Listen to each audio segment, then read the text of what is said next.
shirkan jaraa'id ay ku qabteen hoteelka Haldoor ee magaalada Boorama uqaashan waxgaradkan garaadadan boqoradan ayaa waxa uu salka ku hayay taageero ay u muujinayeen xukuumadda Soomaaliland kadib markii ay golaha wakiilada iyo guurtida ansixiyeen in Imaaraadka Carabtu uu sadhig militari ka samaysto magaalada Berbera ee xarunta gobolka Saaxil odayaashan dhaqankan oo arrimahaasi ka hadlaya ayaa waxay yiraahdeen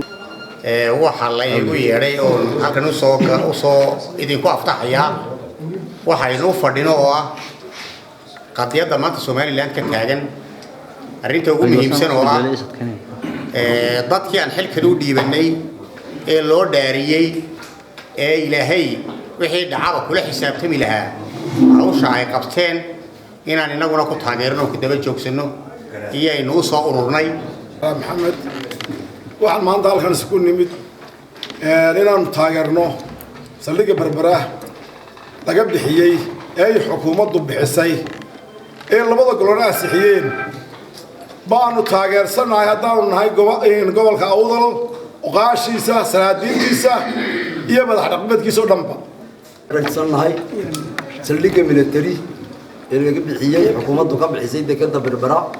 si mid iyo miisaan bale yaan taageersanahay haddaan nahay uqaashii gobolka Awdal waxa weeye abaartana Allah inaga soo jabiyo abaartana Ilaahay inaga soo jabiyo waxba inoo soo kordhay dekadii baa loo sameeynaya haddii aan ku waxa loo sameeynaya in saldhig baa yaa la bixiyay saldhigaasi wax badan buu soo kordhinaya waxaan ku faraxsanahay sida sharaf kale ee golaha u ansixiyeen iyo sida loo soo agaasin waxaanu halkan isugu nimidnay haddaan odayaashii uqaashii gobolka Awdal nahay haddaan odayaashii kale aan nahay dhammaanta iyo halka maanta waxaan isugu nimidnay inaan taageerno saldhigga Berbera ee ay saxeexeen labada gole ay ansixiyeen ee aqlabiyada ku ansixiyeen ay sida sharafta leh u ansixiyeen kaasaan horta haddaan gobolka Awdal nahay taageersanahay markii saldhigga Berbera laga qoray ee hore iyo caloosha ka ayidna carabka iyaguna saakun bay ka soo baxaysaa calooshan ka ayid sida caloosha uga ayidnay way maanta la joogtaa war waxaynu helo waxaan de wax lagu dhereeriyo lagu diidaaba horta de wax muuqda ma aha yeynaan waxna qabsan ummadda cidda wax qabanaysan yeynaan wax la yeelan horta de wax aqli ma aha anagu waxaan si mugla u soo dhaweynaynaa ummadda dalka ama ciidan ha keenaan ama ha keenaan shirkad ha keenaan wixii dalka wax ku soo kordhinaya marka madaxday aan dooranay inaan deeqadana qabno dalkana ka celino xaq ugu meelihiin sidaan u dooranay ee loo dhaariyay wixii ay keenaan dalka aanu ayidno waxaana ka codsan balaa madaxda haddii xagga laga juujuuleeyahay waana naga saldhig iyo maraakiib iyo mid dabalnu arag xaggan luqayo noogu soo wareejiya waxa weeye dawladdu wixii ay gaadhay ee labada gol gaadheen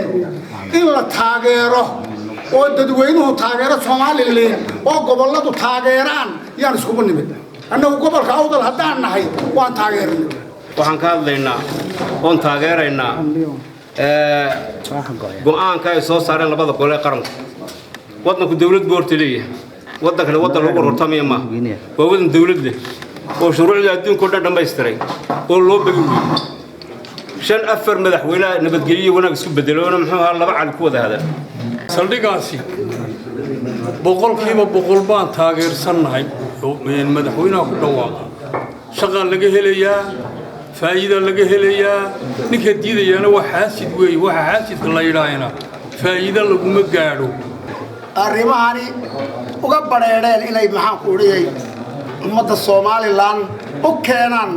saldhig 25 sanadooda haddaan aynu gobolka Awdal waan eegaynay ragaysi rirdiya meesha ka gudugudule hadalkuna u badnaa hase yeeshee annagu waxaan iska ogeyn xukuumaddu inay hawsheeda ay marayso inaan halkan ka hambaliyayno ama baaq caafimaad qaba aan uga dirno xukuumaddu go'aankii ay soo hordhigtay golaha wakiilada ee golaha wakiiladuna si aqlabiyad ay u ansixiyeen ayaan horta aad iyo aad halkan ugu hambaliyaynaynaa محمد حسن شبير Somali News مقالة بورما.